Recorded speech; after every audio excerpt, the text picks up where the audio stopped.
30 de dezembro, olha nós aqui outra vez. Estava pensando que ia ficar livre, né? Não conseguiu. Tá aqui, vamos passar um programa para você, uma idealização, né, da nossa jornalista Ana, que é a produção, né, a produtora do programa, a direção do Cabé Lopes. A gente criou esse último programa aqui para poder falar com você um pouquinho a respeito da importância do movimento sindical, né? Porque existe um distanciamento muito grande entre os colegas. É bom, a Ana colocou aqui, fica disponibilizado pelo YouTube, então você pode assistir a hora que você quiser, né? Mas o assunto de hoje é tentar fazer com que o trabalhador se aproxime um pouquinho do sindicato, porque tem muita fake news rolando por aí, né? E as pessoas, principalmente na nossa categoria, o jovem trabalhador, quando você vai falar do sindicato, ele diz: ah, mas eu não uso o sindicato, eu não quero, usa o sindicato, né? E a gente vai trazer aqui algumas informações que são importantes para nós do movimento sindical, mas para você que é jovem, para você que desconhece o trabalho do movimento sindical, que é atrelado à esquerda, a esquerda é sempre vagabunda, né? A gente não quer trabalhar, mas em algumas coisinhas que a gente puxou aqui, eu vou falar aquilo que talvez você desconheça, né? Nós colocamos aqui 8 cláusulas, 8 assuntos que têm a ver com o nosso trabalho diário, e eu tive que fazer algumas anotações aqui, porque não cabe tudo aqui dentro, né? E aí a gente vai falar um pouquinho a respeito disso a partir de agora. E espero você tenha um pouquinho de paciência. É o último programa do ano, esse só vai ver esse programa o ano que vem, entendeu? Então, nós estamos terminando o ano e nós vamos falar de algumas importâncias, né, do direito, das conquistas do movimento sindical, do sindicalismo. Cada sindicato com a sua categoria, cada categoria com o seu sindicato, melhor dizendo, mas nós temos uma luta de vários e vários anos que culminam nos benefícios de hoje, né? Então a gente fala aqui, por exemplo, que muita gente não sabe, né? Mas a maioria dos direitos que nós temos hoje foram conquistas do movimento sindical através de paralisações, movimentações, de muita conversa, inclusive com políticos, né? Político é político, então a gente tem que ter uma certa quantidade de trabalhadores, a gente sempre falou isso, lá no Congresso nos defendendo. E hoje o que nós temos feito é eleger empresários, médicos, latifundiários, né? Pessoas que são dominantemente abastadas financeiramente, e esses vão lá para criar as regras, as leis que regem o país. E aí nós temos uma ideia bacana, e não passa pelo patronato, porque eles estão lá. De 500 e tantos deputados, nós temos minimamente em torno de 100 que falam a nossa língua, os outros 400 não. E eles fazem lobby, eles se defendem. Se tem alguma coisa da classe médica, tem alguém falando. Se tem alguém mexendo com o agro, tem alguém falando, né? Você, de vez em quando, assiste lá a plenária da Câmara Federal, por exemplo, e você vê um chapeuzão mexicano. Aquele é o representante do agronegócio, né? Ele está lá para impedir que a gente consiga fazer alguma coisa, fazendo com que o agronegócio traga algum benefício para o Brasil. Ah, consegue divisas para o Brasil, lógico, vai exportar, vai vender em dólar e o dinheiro vem para o bolso do agronegócio. Dizem que o café nosso hoje já não é o café de antigamente, porque a gente ficou com a sobra do café e tem até a palha moída junto. E a gente sabe que o café era mais gostoso antigamente, né? Mas vamos lá, essas conquistas, né, vieram do passado e a gente começa a falar aqui um pouquinho da história, né, desses 8 itens que a gente separou que tem a ver com todos os trabalhadores. Eu tenho que tomar cuidado com o horário aqui para não ultrapassar. O 13º salário, então veja só, é da era do Getúlio Vargas, né? Em 1953, a greve dos 300 mil, né, levou essa pauta do 13º, que acabou sendo legalizado por João Goulart no ano de 62, depois de 64, o golpe militar, né? Mas recebeu duras críticas do patronato, que dizia que ia haver muita quebradeira nas empresas. Então, preste atenção nisso, que o que é bom para o trabalhador, o patrão não quer.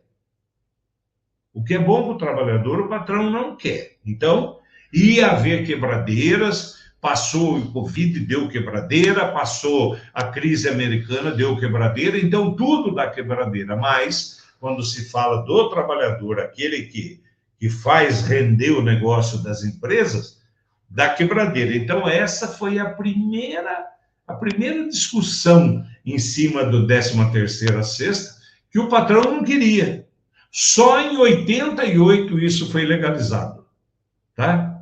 1988 foi assegurado na Constituição Federal. Nós trabalhamos em banco, o banco segue a regra ali e tal, mas nós temos muitas e muitas outras categorias profissionais que você ainda tem problema com o direito ao 13º salário, né? Depois tem aquela tese americana que se você contar os dias do ano, nos 12 meses, dá 13 meses, né? É só fazer uma conta, dá 13 meses. Então, esse 13º, na verdade, pagaria esses dias a mais que o calendário brasileiro, né? Vamos falar aqui, que consta. Na verdade, não são 12 meses, são 13 meses com todos os dias contadinho. Isso é coisa para uma outra data. Salário mínimo. Salário mínimo, né? A definição do piso nacional estava na pauta da greve de 1917. Salário mínimo, hoje aí R$ 1.500, né? Por que R$ 1.500 hoje? Porque nessa pauta do salário mínimo, não havia programação de reajuste. Então foi criado lá o salário mínimo, vamos falar nos dias de hoje. O salário mínimo é R$ 1.500. E o cidadão começa a trabalhar hoje com R$ 1.500, daqui 10 anos ele está ganhando R$ 1.500.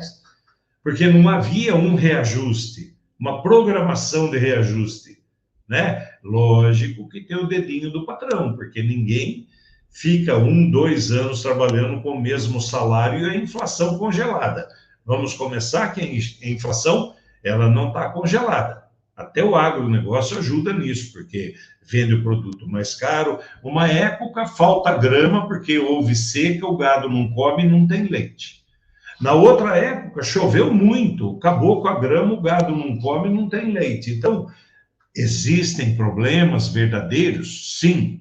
Mas veja que a condição climática também atrapalha, né? E aí, nós é que temos que pagar. Há pouco tempo atrás, eu pagava o leite R$ 1, R$ 2. Hoje, numa promoção boa, ele está R$ 4,50, né? Então, o salário mínimo, né? Ele não tinha programação para reajuste, né? Em 48, o salário foi equiparado em todo o Brasil, porque também tinha diferença de salário mínimo nos estados, né? E só na Constituição de 88, né, ele foi instituído como direito básico do trabalhador. Veja que a história vai lá. E o movimento sindical lá atrás trabalhava nesse sentido. Jornada de 44 horas, vamos lá, que esse aqui também é interessante. A redução da jornada, né? No início da década, a jornada era de 16 horas por dia. 16 horas por dia. Então, você trabalhava 2/3 do dia e tinha 8 horas para correr para casa, dormir, para se recuperar para o dia seguinte, né?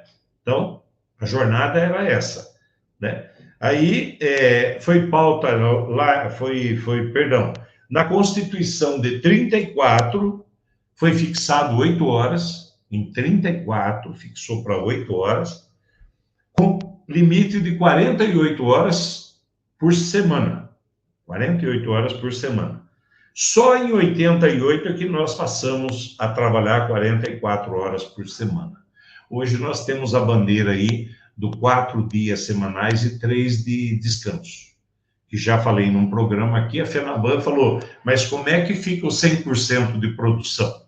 Se vocês trabalhando 44 horas, vocês produzem 100%, como é que vocês querem diminuir 8 horas, tendo que produzir os 100%, né? Então, eles já colocaram a produtividade como um empecilho para derrubar essa jornada em 8 horas, de 44 ou de 40, cair para 32 ou 36, né? Tá ruim de fazer conta aqui. Então, só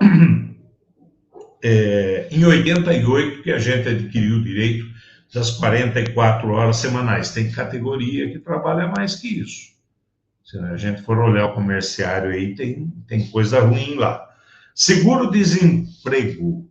O plano cruzado, quando mexeram na moeda, que a inflação era galopante, todo mês dava 30%, 40% de inflação, e aí o movimento sindical teve que correr atrás para poder garantir esses 30%, 40% toda vez que ultrapassasse um limite percentual, movimento sindical correndo.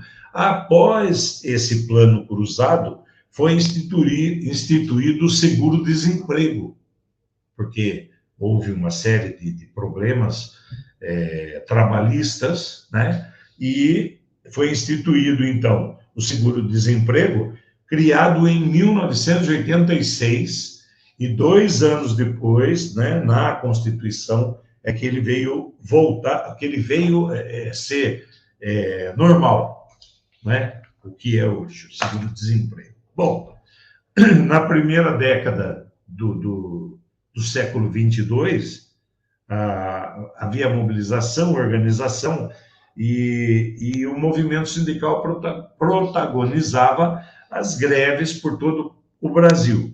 Em 1925, eu estou falando das férias, eu pulei aqui o pedaço. Em 1925, foi criado para descanso remunerado 15 dias de férias, 15 dias, 5, 10, 15, né? Foi considerado na época a primeira lei trabalhista, né, geral do país, 15 dias, né? Depois, no início, o direito das férias foi bastante desrespeitado pelos empregadores. Vamos lá, patrão de novo, né? O patrão contrata você e quer que você trabalhe ad eterno, você tem que trabalhar um montão aí, né? E foi preciso o sindicato se organizar para fazer a cobrança e instituir isso que nós temos hoje. Então, em 33, a lei foi aprimorada, né? Ela foi criada, vamos lá, que foi em 25, em 33 ela foi aprimorada, em 43 passou a integrar a CLT, né? Quase 20 anos depois passou a integrar a CLT. A criação do 1/3 de férias, que agora a gente tem, né, direito a 40 dias, se não gozar, tem 10 dias aí de remuneração, surgiu na Constituição de 88, também com a briga do movimento sindical. Tudo que eu estou falando aqui são conquistas anteriores, né? Tudo agendado, conversado, discutido, brigado, paralisado, né? Tudo isso em cima dessas datas que eu estou passando para você. Depois vem a hora extra, né? O funcionário trabalhava 8 horas por dia, coisa e tal, mas dava 8, 9, 10. Eu trabalhei muito tempo dentro da agência bancária, em que a gente saía 10, 11 horas da noite procurando diferença. Um papelzinho que sumisse ali de qualquer, não batia a contabilidade, que você tinha que ficar procurando, né? Então, eu trabalhei nesse sentido. Eu era funcionário de 6 horas, mas o banco pagava 2 horas extras por dia, e a gente assinava aquela folha de ponto, que era redondinha, né? Entrava 8 da manhã, almoçava meio-dia, saía voltava 1h30 e saía às 18 horas. Era redondinha. Caía na justiça, o juiz falava, não, isso aqui não existe. Ninguém trabalha redondinho como uma máquina. Hoje estão tentando transformar a gente em máquina. Então vamos lá, hora extra. A jornada de trabalho 48 semanais em 32. Uma das consequências da regulamentação da hora extra, né, foi definido um limite diário de horas. Então, nós não podemos fazer mais do que 2 horas extras por dia. 2 horas extras por dia. Tá? Isso está na regra, está na lei, foi criada, não machucou ninguém, né? Porque antes a gente trabalhava de graça, agora tem essa regulamentação aí. Adicional de insalubridade e periculosidade. Gente, isso aí encaixava na nossa categoria quando a gente movimentava dinheiro, quando nós trabalhávamos dentro de tesourarias fechadas, portas, grades e tudo. Então, no nosso caso, a insalubridade era trabalhar naquele ambiente úmido, fechado, com pouca circulação de ar. Mas em várias outras categorias, a insalubridade e a periculosidade foram muito importantes para os trabalhadores. Questão de acidente, né? Metalurgia. Eu lembro que um tempo atrás, quando a Satúrnia saiu de Sorocaba, algumas pessoas andaram mexendo nos terrenos lá e andaram pegando doenças por causa da radioatividade dos elementos da bateria. Então, periculosidade e insalubridade foram muito importantes para muitas categorias. Para nós, bancários, eu citei aqui a tesouraria, mas eu trabalhei muito tempo dentro de tesouraria, eu sei como é que é isso. Você acabava não almoçando na hora certa, você ficava trancado numa sala cheirando mofo, dinheiro velho. Quem é que já sentiu cheiro de dinheiro velho? E o cheiro do dinheiro novo, que vinha soltando tinta ainda, que a gente tinha que pagar, né? E era o dinheiro, e não tinha essa coisa do dinheiro de plástico, que são os cartões. Então, a gente trabalhava muito com isso. Aposentadoria. A Lei Eloy Chaves, em 1923, né? Voltada para os ferroviários do setor privado. Voltado para o ferroviário. Então, aposentadoria, vamos parar aqui. Ferroviário, com todos os problemas que eles tinham, insalubridade, periculosidade e tal, tiveram, ou em cima dessa lei criada em 23, foi voltada para os ferroviários num decreto legislativo que naquela oportunidade chamava CAP, né? Depois, nas décadas de 20 e 30, essas CAPs foram estendidas para empresas de outro ramo, portuário, navegação, marítimo, aviação, né? Então, foi passado para ele. Em 33, foi criado o IAP, né? Que é o Instituto de Aposentadoria e Pensões. Tá bem? Eu estou lendo aqui porque não era do meu tempo, eu tenho que passar bonitinho. Em 60, né? Regra das CAPs, das IAPs, foram unificadas, né? Fixando valores e tal. O INPS, que hoje é INSS, né? Foi criado, surgiu em 1966. Então, o INPS, só em 66 que virou INSS, que agora nós temos aí a previdência privada, que se nós não temos registro em carteira, nós não vamos conseguir pagar a aposentadoria dos futuros. Tem um colega nosso aqui que diz: eu dormi faltando 2 anos para aposentar e acordei faltando 12. Mudaram a regra do INSS, né? Quem é que mudou a regra? Ah, tem um estudo, porque o dinheiro não está entrando e coisa e tal, e piriri. Só que, como dá benefício para o trabalhador, nós temos que trabalhar mais tempo para poder adquirir essa aposentadoria, essa estabilidade.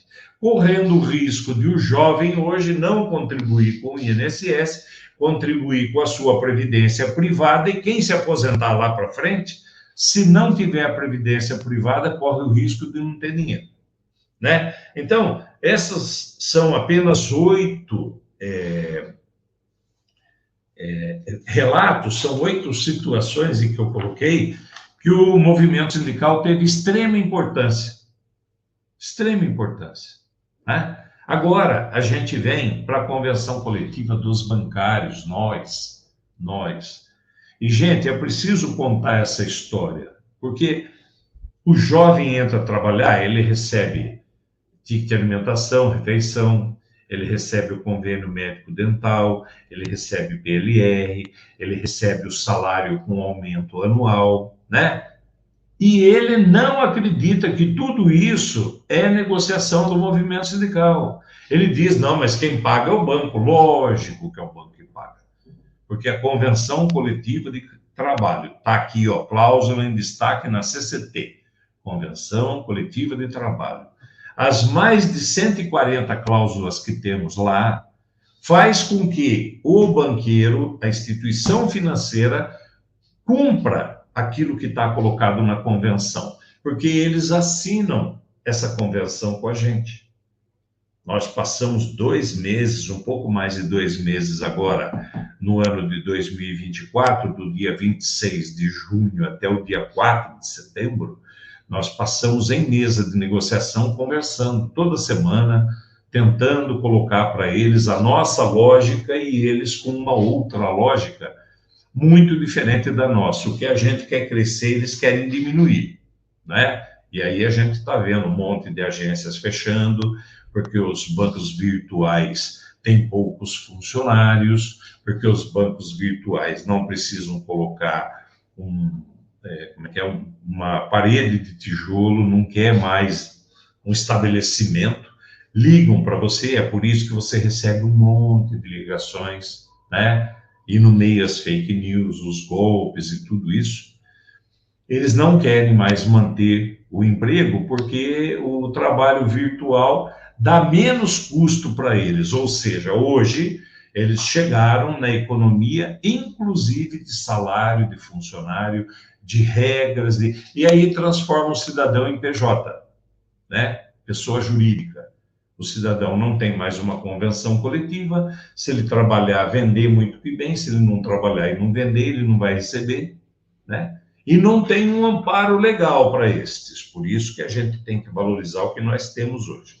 Vamos começar falando da cláusula auxílio creche, auxílio babá, que hoje está em R$ 659,67, para você colocar o seu filho numa escolinha maternal ou contratar uma cuidadora para ficar com o teu filho enquanto você está trabalhando, tá? 71 meses, até 71 meses. Então, você tem direito a colocar o seu filho numa escolinha, vai escolher uma escolinha bacana, de nome, né? Que tenha os seus documentos legais, porque você não pode simplesmente dizer: ó, eu contratei a Maria ali. Quem é a Maria? Não tem documento, não paga INSS, não é jogar dinheiro fora. O banco também se cuida muito, perdão, o banco se cuida muito bem nesse assunto. Como ele tem que dar o dinheiro para você, ele quer ver que o dinheiro está indo para uma instituição legalizada. Então, você tem esse direito. Depois tem as regrinhas ali, você tem que avisar o banco com antecedência: olha, manda, aí o RH vai incluir no seu olerite e vai fazer o pagamento, tá? Auxílio filhos com deficiência, tá bem? Sem limite de idade, o que isso é importante? É a mesma regra, o 659, vai valer para o filho do bancário, da bancária, que tiver qualquer tipo de deficiência constatada, legalizada pelos médicos. Tem que ter um documento dizendo, olha, essa criança tem tal problema, tal dificuldade, né? E aí o pagamento desse auxílio filho com deficiência é pela vida toda. Enquanto você estiver trabalhando no banco, você pode receber, né? Então você está vendo, seu filho está meio estranho, esquisitinho, procura um médico, vai ver direitinho, né? Se ele tiver qualquer deficiência que vá atrapalhar o seu futuro, futuro da criança, eu quero dizer, procura um médico para ver, porque de repente... Perdão, peraí. Porque de repente ele pode se encaixar nesse auxílio filhos com deficiência enquanto você estiver trabalhando na instituição financeira, tá bem? Então, é uma conquista do movimento sindical bancário. Você pode colocar o seu menino para receber esse valor ad eterno, a gente costuma falar assim. Nós temos a cláusula 24 que fala da folga assiduidade. Então, agora, nesse acordo coletivo que nós assinamos, você tem um dia de folga que você pode escolher, junto com o gestor da tua agência. A gente faz um adendo aqui, que tem muito gestor, e alguns do Bradesco, que eu fiquei sabendo, que enrolam o funcionário e não dão, e é um direito. Agora, eu duvido que esse gerente não tire esse dia em qualquer situação que ele se encontre, porque ele também não tem que pedir muito bênção para ninguém. Se ele não vier um dia por qualquer motivo, está justificado, porque ele é o pilar, né, daquela agência. Então, para quem agora, entre 1 de setembro de 24 e 31 de agosto de 25, 1 de setembro de 24, 31 de agosto de 25. Você vai poder gozar um dia de folga assiduidade se entre 1 de setembro de 23 e 31 de agosto de 24, que terminou agora no mês de agosto, você trabalhou nesse ano sem nenhuma falta injustificada, tá? Sem nenhuma folga injustificada. Ah, você trabalhou, você veio com febre e tal, você precisou sair um pouquinho mais cedo, mas cumpriu uma jornada ali e tal. Então, você tem direito. Você tem direito. Não é o teu gerente que vai falar, não, você não, está na convenção coletiva. Pode procurar. Tá? Como nós assinamos acordo por 2 anos, o mesmo vai acontecer. A partir de 1 de 9 de 25 até 31 de agosto de 26, tem que parar para pensar, você vai ter direito desse período, desse ano agora, de 24 para 25, você trabalhou bonitinho. Ah, mas tem que combinar com o gerente, tem que chegar no gerente e falar, meu querido, eu tenho esse direito. Quando é que você pode arrumar? Ah, janeiro não dá porque é começo de ano. Dezembro não dá porque é começo de ano. Mas não dá para dar uma emendadinha ali no carnaval? Eu não venho na quarta de cinza, eu não... Tem que negociar com o gestor. Mas isso precisa ser levado adiante, né? Porque o gestor fala, não, vira as costas, vai embora e você vai perder o direito. Porque perde o direito. Tá bem? Se você não gozar agora esse dia de estabilidade referente ao ano de 23 para 24, se você até 31 de agosto de 25, você não gozar esse período, você vai perder. Você vai perder. E é isso que o gerente faz, ele vai empurrando, empurrando, empurrando, quando você vê, acabou o período, ele vai falar, putz, passou, não dá mais, tem mais direito. Fica mais fácil falar, né? Tá? Ampliação da licença maternidade. A mãe está programada para voltar numa determinada data, na nossa convenção coletiva, você tem direito a mais 60 dias, entrando na regra da lei 11.770, é a lei de 2008. Não é coisa nova, o Júlio não está inventando nada aqui, né? E que você tem direito. O que você precisa pegar a nossa convenção coletiva, retornando do período de gestação, o negócio lá em casa não está legal, probleminha de saúde e tal, você tem direito a mais 60 dias, desde que previamente comunicado, tudo bonitinho. Está lá na convenção coletiva. Ampliação da licença paternidade. O pai tinha ali 2, 3, 5 dias após o nascimento do filho. Nós temos na nossa convenção coletiva, que eu acho que não está colocado aqui,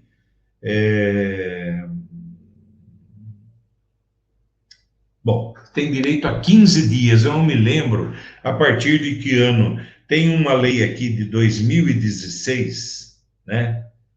Uma lei de 2016 que foi colocada, então, nós homens podemos ficar 15 dias da licença paternidade, desde que faça aquele curso, que apresente um documento para o banco dizendo, olha, eu fiz o curso, eu tenho direito.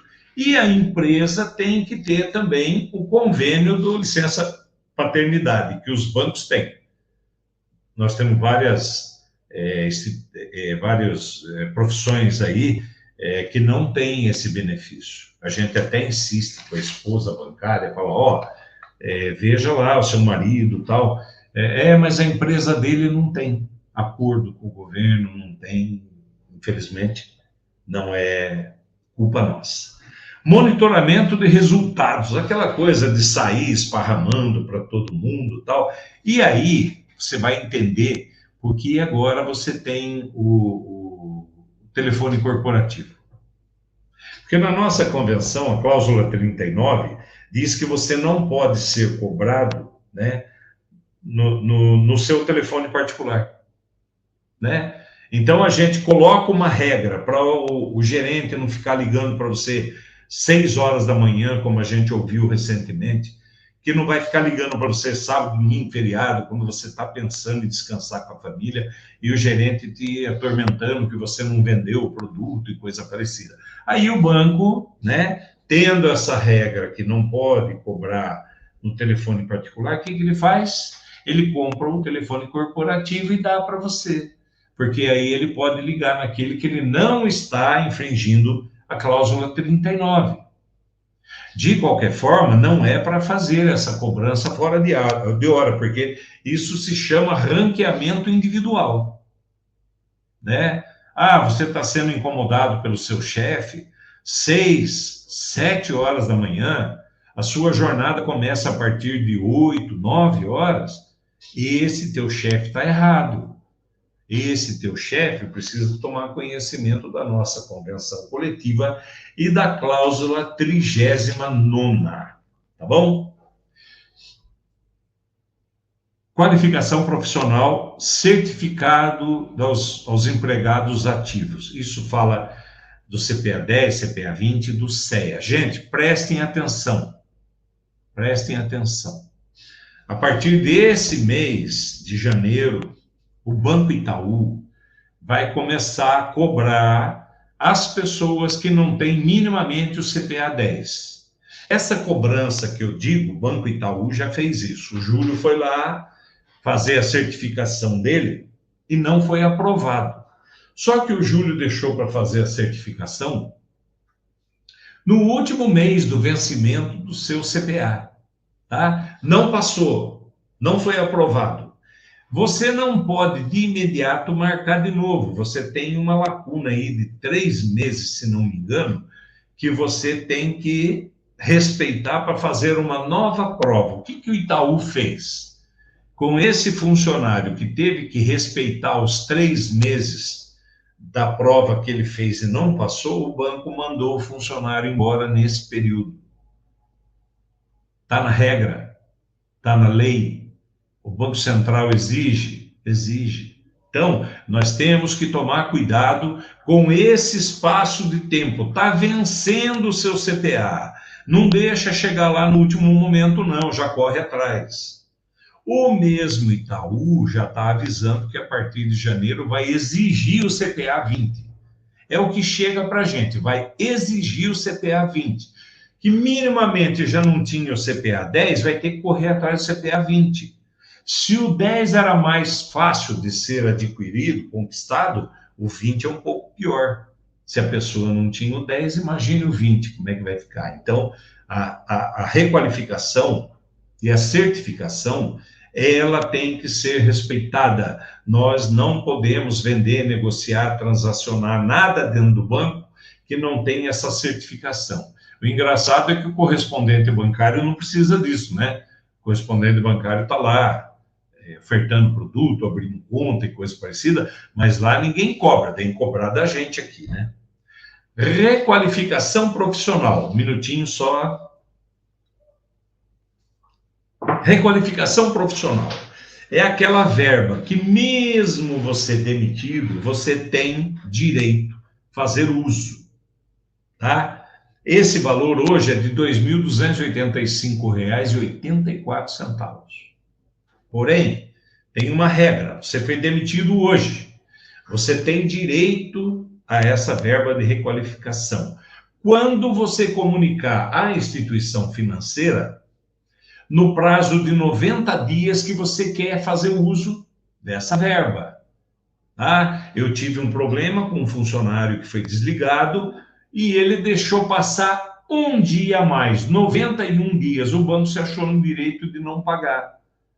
E ele confidenciou para mim, eu peguei aquela papelada lá, eu nem li e tal, mas aí alguém falou para mim, eu fui dar uma lida lá e descobri, tinha passado um dia, tá? Então, você tem 90 dias para reivindicar esse valor, R$ 2.285,84, e feito esse comunicado ao banco que você vai querer fazer o uso da verba de requalificação, você tem até 180 dias para poder fazer uso.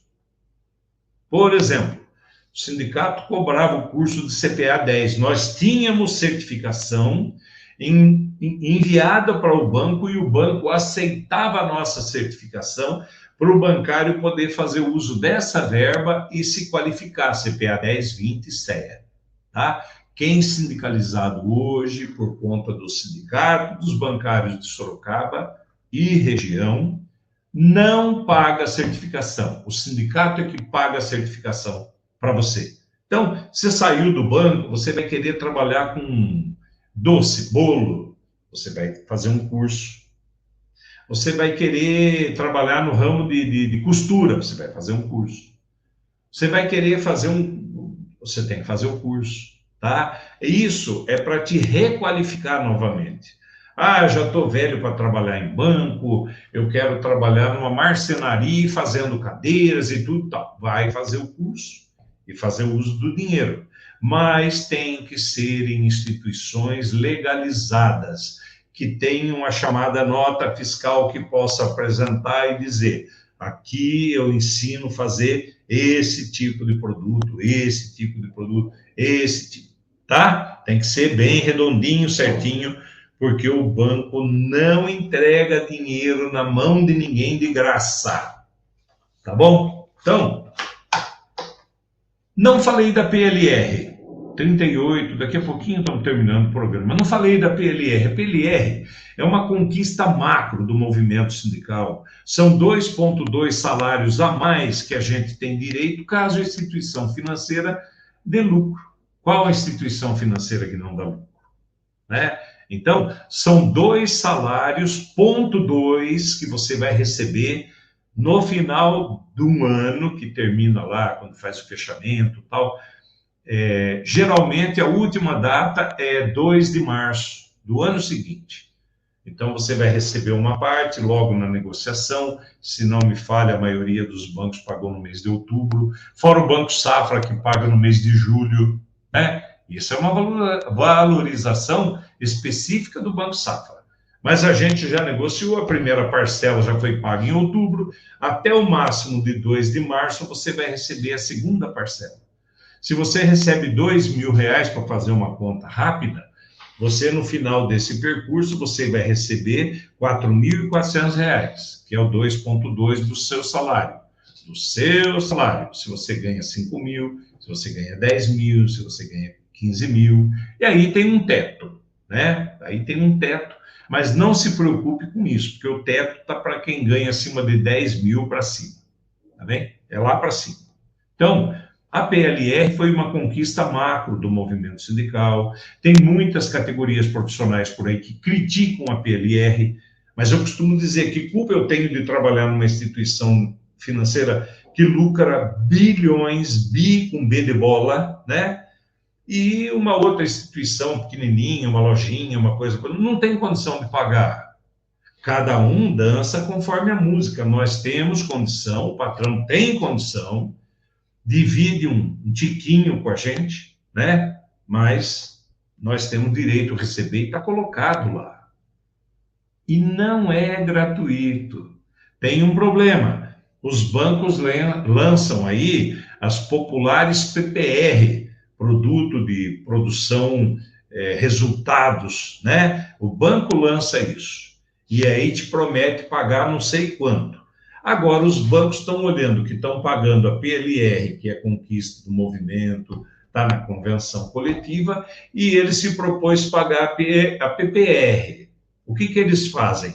Eles tentam juntar as duas, compensar uma com a outra. Se ele vai ter que pagar 4.400 aqui, e se ele vai ter que pagar o tanto que ele prometeu, que é programa de resultado, né? Se ele prometeu mais 4.000, ele teria que pagar 8. Mas aí ele quer compensar um com o outro, pagar 4 só. Ou seja, ele usa a PPR, mas ele vai para cima da regra da PLR, que foi criada pelo movimento sindical. Tá bom? Toda essa minha fala de 41 minutos aqui tem a finalidade de fazer com que você, jovem trabalhador, entenda que o movimento sindical tem várias dificuldades. O movimento sindical tem N problemas para resolver, municipal, regional, estadual e nacional. Não é só chegar lá no banqueiro e falar eu quero e pronto, acabou. Não é assim, né? E a hora que você receber a visita de um sindicalista, aí a gente aproveita para falar de tantas outras categorias, presta atenção no que o sindicalista está trazendo para você. Porque nós não estamos aqui para pegar dinheiro de ninguém, nós trabalhamos com esse dinheiro para tentar fazer com que você, por exemplo, numa campanha salarial, não precise sair à rua, fazer manifestação, ficar no sol, tomar chuva, porque o movimento sindical está sentado lá na mesa de negociação, discutindo todos esses problemas e trazendo só para você o resultado. Falei no programa da semana passada, mas 4 pontos foi pouco. Minha escola do meu filhinho cresceu, subiu, aumentou 15%. Mas nós negociamos com o banqueiro. E nós negociamos em cima do seu salário. Quanto que você ganha? 5, 7, 10, 15 mil? 5, 4% em cima de 10, 15 mil é um montante significativo. Né? Somando salário, o ticket de alimentação, refeição que nós temos. Ticket de alimentação, refeição, deixa eu falar para você, eu sou velho de banco, né? Trabalhava nas agências, e aí você, no dia do pagamento, chovia gente, tinha 10, 15, 20 pessoas na fila do seu caixa, né? Aí você não tinha almoço, liberavam você 15 minutos para fazer você tinha que correr numa lanchonete e comer uma coxinha, qualquer coisa, para poder voltar a trabalhar. E aí a gente brigou muito para conseguir o ticket de refeição. Estabelecida a jornada também, 1h30 de almoço, né? Tem gente que prefere fazer 1 hora, mas estabelecido 1h30. Você tem um ticket que você pode ir nos restaurantes, que agora tem vários, né, esparramados pelo mundo todo. Você pode ir lá comer um prato de arroz com feijão quentinho, gostoso. Nós comíamos uma coxinha. E nem sempre dava tempo disso. Então, é luta lá do meu tempo. Eu entrei no banco em 75, né? Vou fazer 50 anos de banco ano que vem. Eu entrei em 75 e comia coxinha para dar um tempo, para poder voltar correndo e atender os clientes. Porque quem não atendia cliente não era bem visto e era demitido, né?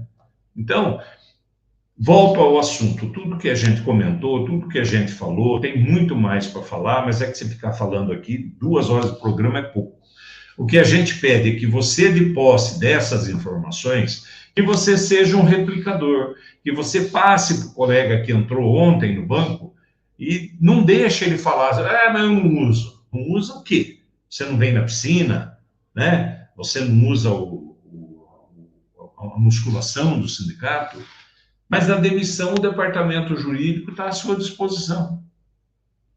E de repente você não precisa nem sair da tua casa, você liga aqui, faz uma videoconferência com o advogado, pega todas as orientações e vai seguir sua vida, ou vai ter a verba de requalificação, ou vai fazer a CCP, né? Comissão de Conciliação Prévia, foi mandado embora. Vem aqui no sindicato, faz uma negociação online com o banco, com o advogado vigiando, contornando, tudo tal. E se você não quiser levar para a justiça, o banco vai ofertar um valor e você vai pegar esse valor. E se tiver já com emprego garantido para frente, seja feliz, toca o barco. Entendeu? Então, o sindicato está à disposição, a gente está aqui para trabalhar junto de vocês, sempre junto de vocês. Mas eu não sou sindicalizado. Converse com a gente. Nós temos saída alternativa para tudo. 30 de dezembro, ano novo chegando, depois da manhã, rojões, festas e tudo mais. Sindicatos Bancários Sorocaba e região quer desejar a você muita saúde, muita competência, né, para poder enfrentar os problemas, muita resiliência. Não desista, mas não faça coisa errada. Presta atenção no que a tua chefia mandou. Venda isso junto com aquilo, isso é venda casada. Tome cuidado, porque se alguém perder o emprego vai ser você, não vai ser o seu chefe, né? Então, tudo centralizado, tudo bonitinho, feito nos conformes, nós vamos ter que brigar com os desligamentos, as demissões, as transferências para outras instituições, né? A transformação em PJ, que os bancos estão tentando cada vez mais tirar você de dentro da instituição financeira para ficar livre da convenção coletiva que te dá vários direitos. Então, o que a gente quer é que você seja feliz nesse ano 2025, para que a gente possa estar junto, trabalhando junto, dando retorno para você. E se não for o satisfatório, alguma coisa a gente vai colocar nas suas mãos, tá bom? O Sindicato dos Bancários está aqui à sua disposição hoje, com a produção da Ana Fonseca, a quem eu agradeço demais todo o empenho dessa menina nesse trabalho jornalista. Cabé Lopes, que é o diretor desse programa, que também traz para a gente inúmeras situações em que a gente pode estar conversando com você, e a nossa diretoria, que apoia, que está sempre presente, trabalhando, visitando as agências, que é o nosso objetivo, é estar perto de você sempre. Grande abraço a todos, feliz ano novo, Deus proteja e abençoe todos nós. Tchau.